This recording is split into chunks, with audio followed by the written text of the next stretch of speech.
प्रधानमंत्री नरेंद्र मोदी के जन्मदिन पर बड़ा कांड हो गया। पीएम मोदी के अच्छे दोस्त और मुस्लिम देश के शासक ने उन्हें बड़ा झटका दे दिया। गल्फ कंट्री सऊदी अरब और पाकिस्तान के बीच एक ऐसा समझौता हुआ है जिस समझौते को स्ट्रैटेजी म्यूचुअल डिफेंस एग्रीमेंट का नाम दिया गया है। इस समझौते के मुताबिक दोनों देशों में से किसी भी देश के खिलाफ किसी भी तरह का हमले को दोनों देशों के खिलाफ हमला माना जाएगा। यानी अगर पाकिस्तान पर किसी भी तरह का कोई हमला किया जाता है तो सऊदी अरब भी उस हमले में कूद पड़ेगा और ऐसा ही पाकिस्तान भी सऊदी अरब के लिए करेगा। ये समझौता नाटो देशों की तरह है। ये समझौता ऐसे वक्त में हुआ है जब दुनिया भर के इस्लामिक देश इजराइल के खिलाफ एकजुट हुए हैं और इस्लामिक नाटो बनाने की बात कही जा रही है।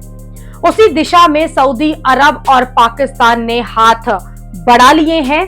सऊदी अरब और पाकिस्तान के बीच ये समझौता जो है वो भारत के लिए एक बड़ा झटका है, क्योंकि गल्फ इलाके में सऊदी अरब भारत का एक अहम पार्टनर है, लेकिन ये पार्टनर जो है वो अब पाकिस्तान के साथ चला गया है।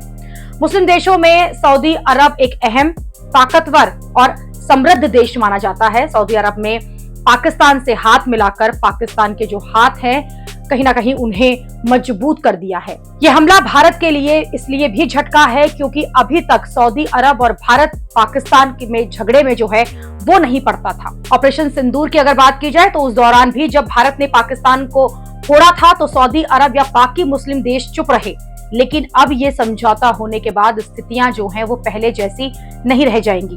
सऊदी अरब और पाकिस्तान के बीच ये समझौता होने के बाद एक्सपर्ट पीएम मोदी की विदेश नीति पर सवाल उठा रहे हैं, क्योंकि खुद पीएम मोदी ने सत्ता में आने के बाद सऊदी अरब से रिश्तों को मजबूत करने पर बहुत जोर दिया और उसका पॉजिटिव रिजल्ट भी आया। पीएम मोदी और सऊदी अरब के क्राउन प्रिंस मोहम्मद बिन सलमान की अच्छी दोस्ती हो गई। सऊदी अरब के क्राउन प्रिंस तो प्रधानमंत्री मोदी को अपना बड़ा भाई तक बता चुके हैं।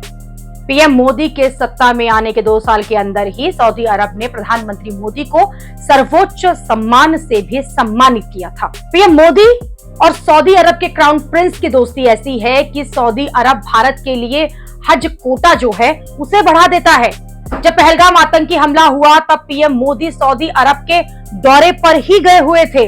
इसलिए ये सवाल उठ रहे हैं कि पीएम मोदी ने जिस देश के से रिश्ते इतने मजबूत किए वो देश जो है अब पाकिस्तान के साथ रक्षा जैसा अहम समझौता कर रहा है, वो भी एक ऐसा समझौता जो कि सीधे सीधे भारत के लिए एक खतरा है। भारत सरकार पाकिस्तान और सऊदी अरब के बीच हुए एक रक्षा समझौते पर बारीकी से नजर रख रही है। विदेश मंत्रालय ने कहा है कि वो इस समझौते के राष्ट्रीय सुरक्षा और क्षेत्रीय स्थिरता पर पड़ने वाले प्रभावों का अध्ययन करेंगे। एमईए ने यह भी कहा है कि भारत अपनी राष्ट्रीय हितों की रक्षा करने और सभी क्षेत्रों में अपनी सुरक्षा को सुनिश्चित करने के लिए प्रतिबद्ध है।